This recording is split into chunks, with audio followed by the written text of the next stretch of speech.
Magandang araw, GIP.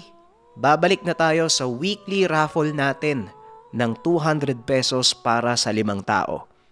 Pero mas simple na ang requirement. Mag-comment lang ng hashtag JD.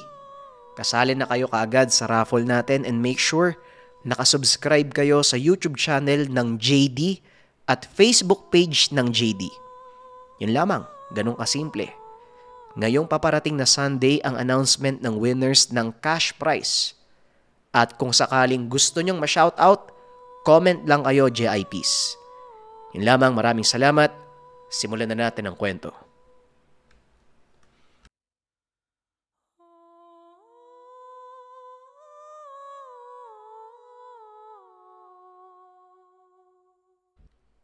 Ang kwentong ito ay hango sa totoong buhay.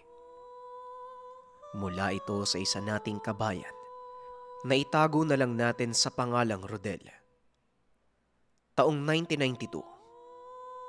Capiz. Isang kilalang karpentero itong si Rodel. At ang kadalasang tinatrabaho niya ay paggawa ng mga muebles na gawa sa kahoy. Kakaiba ang mga gawa ng binata dahil siya mismo ang pumipili, pumuputol at naglilinis ng mga kahoy na ginagamit. Kadalasan mga netibong kahoy ang mga ito na sila mismo ang nagtanim. At maliban sa pagiging karpentero, hanap buhay din ng kanyang pamilya ang pagtotroso. Nagmamay-ari sila ng malawak na bahagi ng kabundukan sa lugar at pinagyaman ito ng kanilang mga ninuno sa pamamagitan ng pagtatanim ng mga netibong puno.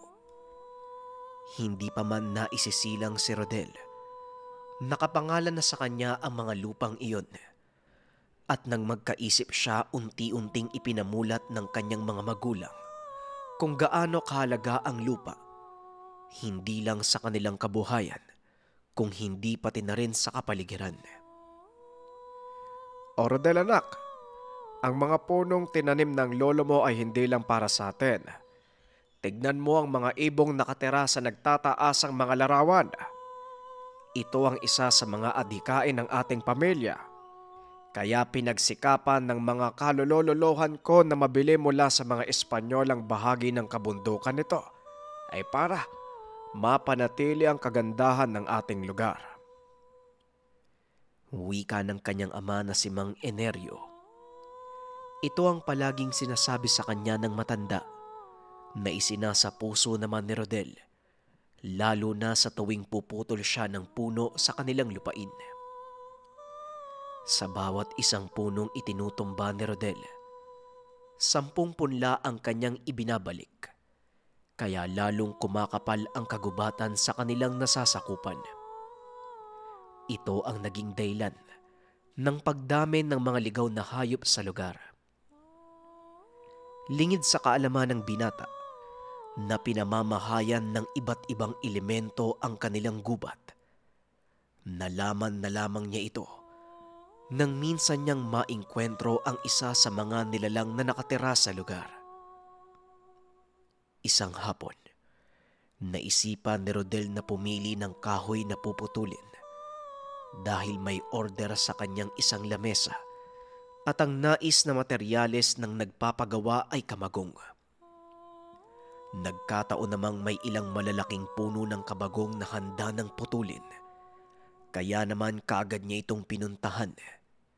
Kaso nga lang, nasa gawing dulo ito ng kanilang lupain at hindi na gaanong napupuntahan kaya sa isip-isip ni Rodel. Napakasukal na nito at punong-puno ng mga naglalakihang baging. Ngunit laking gulat ng binata dahil pagkarating niya sa lugar, nakita niyang napakalinis ng mga puno ng kamagong. Parang sinadya ang paglilinis dito dahil ni isang damo ay walang tumutubo sa paligid ng mga ito. Minarkahan ni Rodel ng tsyok ang punong puputulin niya kinabukasan. At nang matapos siyang magmarka, nagmadali na siyang bumalik. Maggagabi na at alam ng binatang mahirap nang makalabas sa gubat pagsapit ng dilim. Ngunit sa hindi sinasadyang pagkakataon, natalisod siya sa isang ugat na naging dahilan ng pagkabali ng kanyang binti. Halos mawalan ng malay si Rodel dahil sa sakit. Nanatili siyang nakaiga sa lupa at pilit na pinapakalma ang sarili. Sumandali siya sa isang puno habang nagpapahinga nang biglang makaamoy ng mahinang sangyo ng sinusunog na tabako. Unti-unti itong lumalakas hanggang sa parang napakalapit na nito sa kanya. Inikot ni Rodel ang tingin sa paligid sa pag-aakalang may mga taong mapapadaan, ngunit wala siyang nakita. Naaamoy pa din niya ang sangyo ng tabako, ngunit hindi niya malaman kung saan ito nanggagaling. Hanggang sa nakarinig siya ng kaluskos mula sa itaas ng puno. Napatingala ang binata at dito niya nasilayan ang aandap-andap na baga. Nakita din niyang kumikilos ito, kaya inakala niyang may tao sa lugar. May tao po ba dyan? Pakiusap po. Tulungan niyo naman po ko. Wika ni Rodel ngunit walang sumasagot. Nang biglang may makapal na usok ang tila ibinuga sa kanya mula sa itaas ng puno. Unti-unting nawalan ng malay ang binata. Nang magising siya kinabukasan, nakita nitong may benda na ang kanyang paa at may mga halamang gamot na nakatapal sa sugat.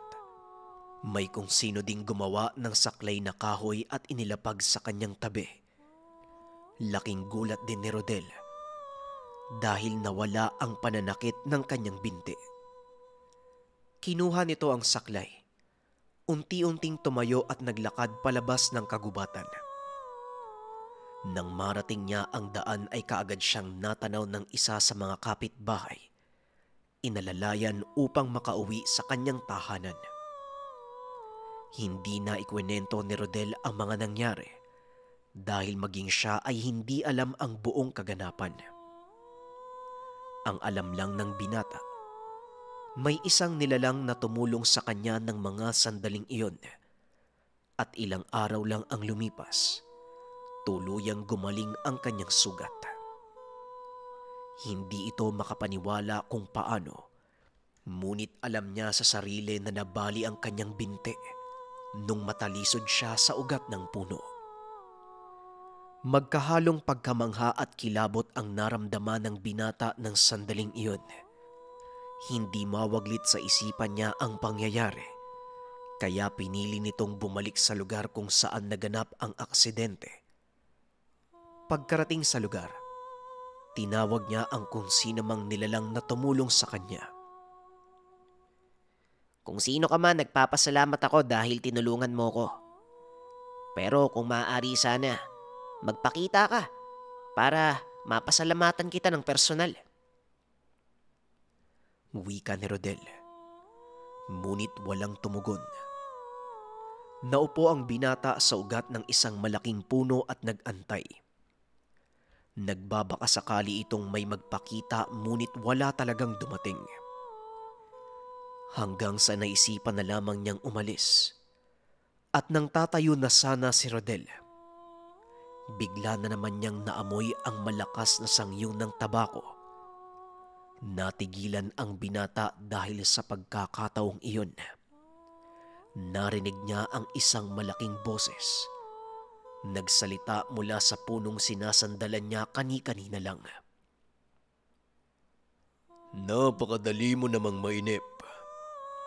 Sinusubukan ko lang ang pasensya mo, kaibigan. Biglang nanigas ang katawan ni Rodel nang maaninag ang isang napakalaki at maitim na nilalang. Nakaupo sa malaking sanga ng kamagong. Hindi nakapagsalita ang binata nang mapagtanto na isang kapre ang nasa harapan niya. Tumawa ng malakas ang nilalang at bumaba ito mula sa sangang kinauupuan. Nawala lang ang takot ni Rodel nang bigla itong magbuga ng usok. Nang mahimasmasan nito, kaagad nagtanong ang binata sa nilalang. Bakit? Bakit mo ko tinulungan? Napangiti ang kapre.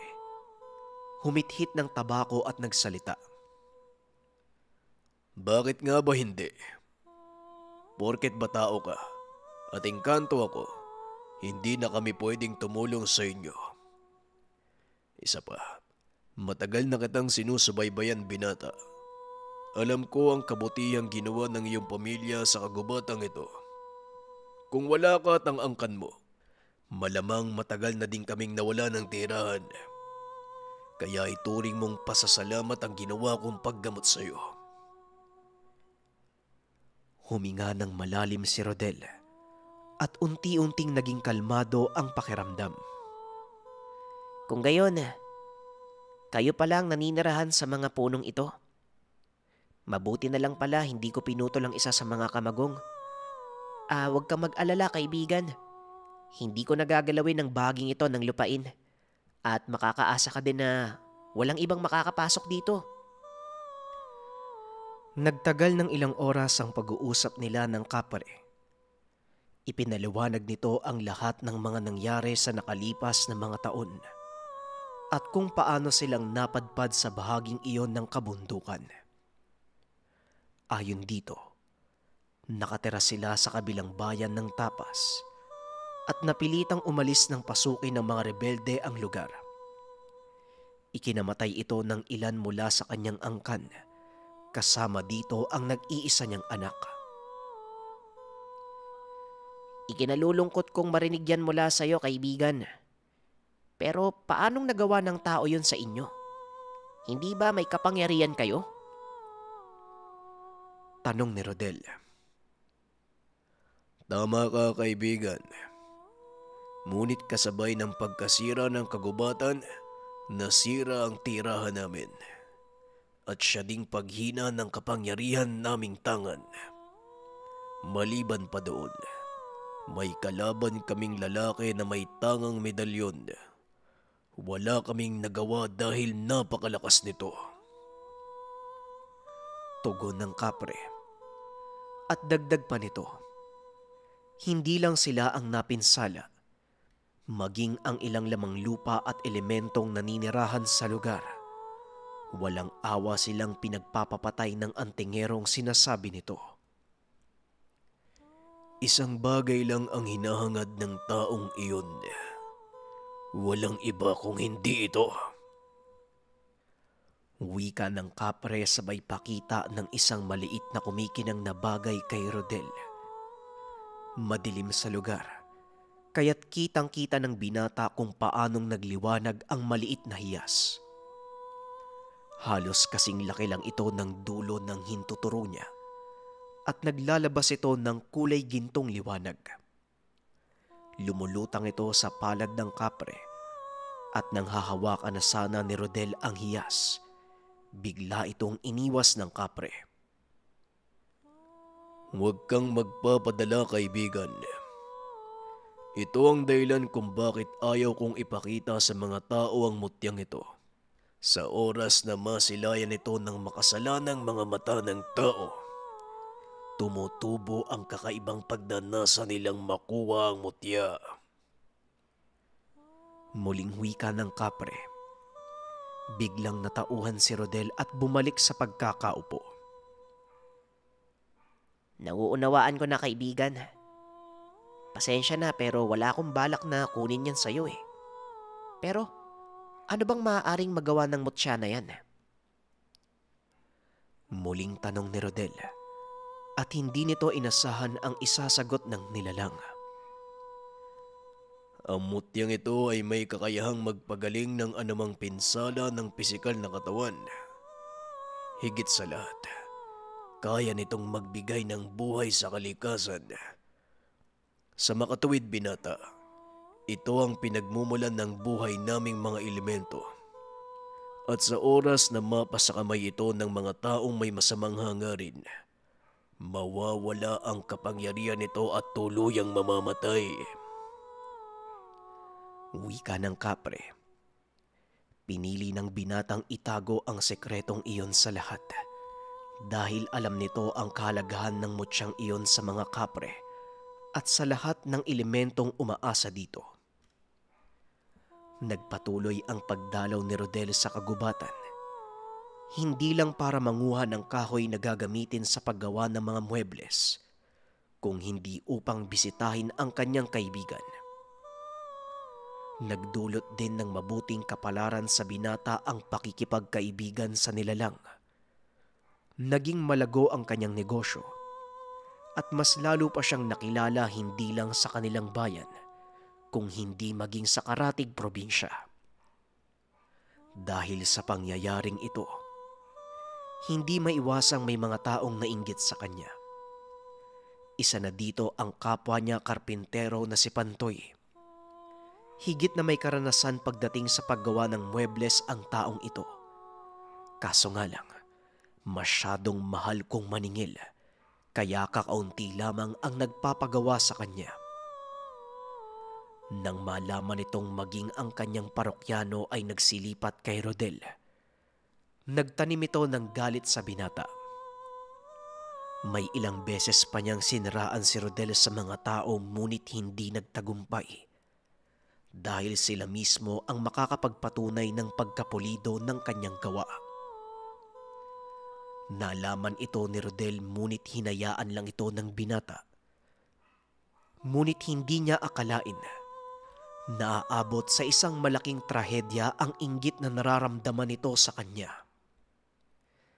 Isang hapon habang nag-iikot sa kakahuyan, namimili ng mga kahoy na puputulin, nakadinig si Rodel ng ugong ng tsinso.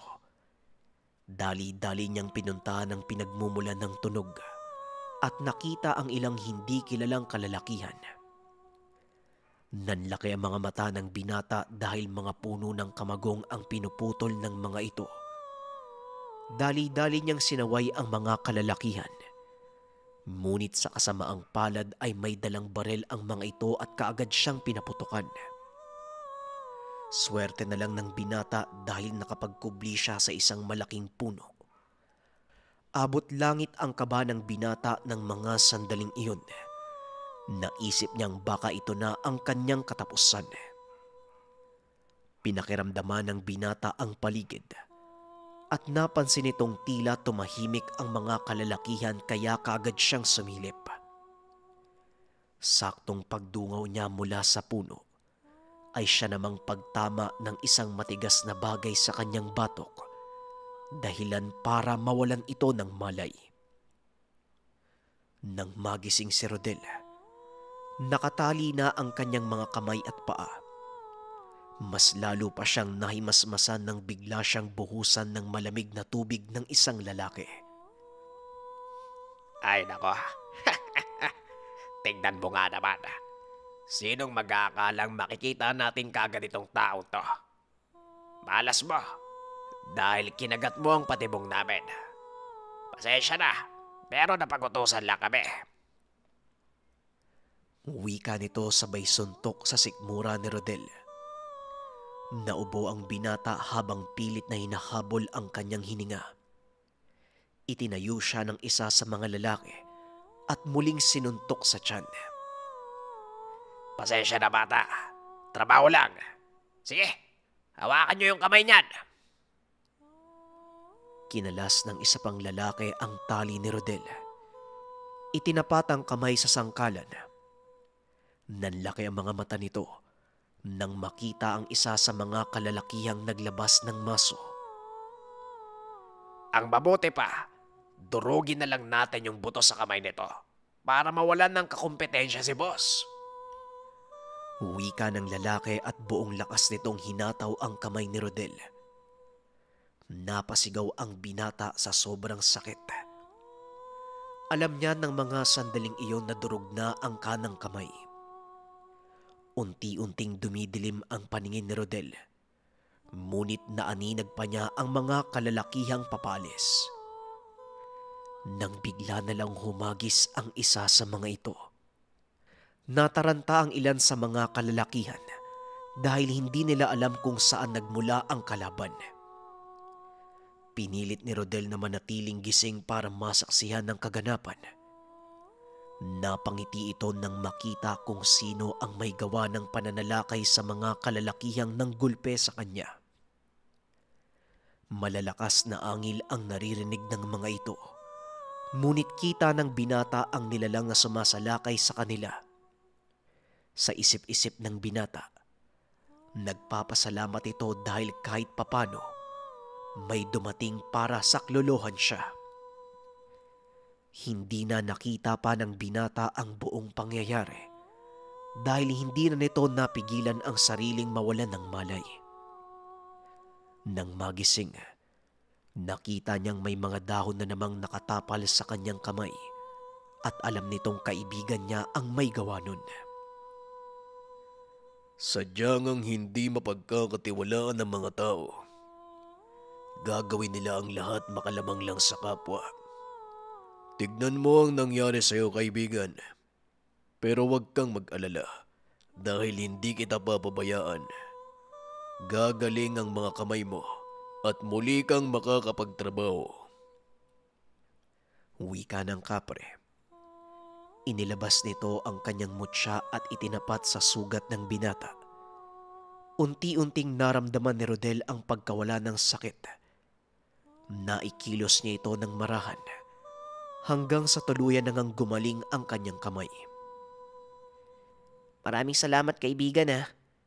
Pero anong ginawa mo sa mga kalalakihan? Sana hindi mo sila pinatay.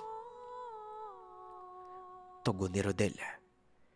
Napayuko ang kapre at muling nagsalita. Pasensya ka na, kaibigan. Kinakailangang gawin ang bagay na yun para mapangalagaan ang lugar na ito at para na din sa kaligtasan mo. Kung binuhay ko sila, makakarating sa iba ang naganap. Maaari nilang sirain ang gubat na ito at mapahamak ka. Wika ng kapre. Naunawaan ni Rodel ang sinabi ng kaibigan. Matapos ang pag-uusap ay nagpasya ang binatang lumabas ng kagubatan. Pansamantalang huminto sa pagtanggap ng mga gawain upang maiwasan ang pagdududa. Alam ng binata na si Pantoy ang may kagagawan ng pagpapabugbog sa kanya. Kaya hinayaan ni Rodel na isipin ito na tuluyan na ngang naimbaldado ang kanang kamay ng binata. Sa tuwing lalabas ito ay nilalagyan niya ng benda ang kamay upang hindi mahalatang gumagaling na ito. Kagaya ng ipinayo ng kaibigang kapre, mag-aantay sila ng tamang pagkakataon upang makabawi sa ginawa sa kanya. Ngunit sadyang hindi na kontento si Pantoy dahil ang gusto nito, tuluyan nang mawala sa landas niya si Rodel. Kaya lumapit ito sa isang pangkat ng rebelde upang ipaligpit ang binata. Nakaugalian ni Rodel ang mag-ikot sa kanilang lupain tuwing hapon at sa hindi sinasadyang pagkakataon, isang lalaki ang humarang sa kanya. Saktong nasa gawing dulo na ito ng kanilang lupain. Kaya naman nagtaka si Rodel kung ano ang ginagawa nito sa lugar. Kaibigan, mawalang galang na. Ako nagmamay-ari sa lupang to. Maaari ko bang malaman kung anong ginagawa mo? Pribadong lupain kasi ito at hindi pinapayagan ng sino mang pumasok. Wika ng binata. Ngumiti lang ang lalaki habang tinatanggal ang jacket. Nakita ni Rodel ang suot nitong medalyon at bigla niyang naalala ang sinabi ng kaibigan. Ang lalaking iyon ay walang iba kung hindi ang antingerong umubos sa pamilya ng kaibigan niyang kapre. Dali-daling tumakbo ang binata papasok ng kagubatan kung saan naninirahan ang kaibigan. Hinabol siya ng lalaki at pagdating doon ay bigla itong napahinto. Inikot ang tingin sa paligid na parang may kung anong naramdaman. Sinasabi ko na nga ba? Kakaiba ang nararamdaman ko sa'yo kanina pa. Ako si Digong. Tuso ka din binata dahil dinala mo ako sa pugad ng isang kapre. Pero sasabihin ko sa'yo, kahit anong elemento pa ang iharap mo sa akin, wala pa rin silang laban sa aral na taglay ko. Wika ng lalaki at nagpakilalang Digong. Hindi nakapagsalita si Rodel dahil nakaramdam ito ng takot. Ngunit bigla niyang narinig sa isipan ang boses ng kaibigan. Huwag kang matakot, Rodel. Hindi alam ng lalaking yan ang maaaring gawin ng mutsyang hawak ko.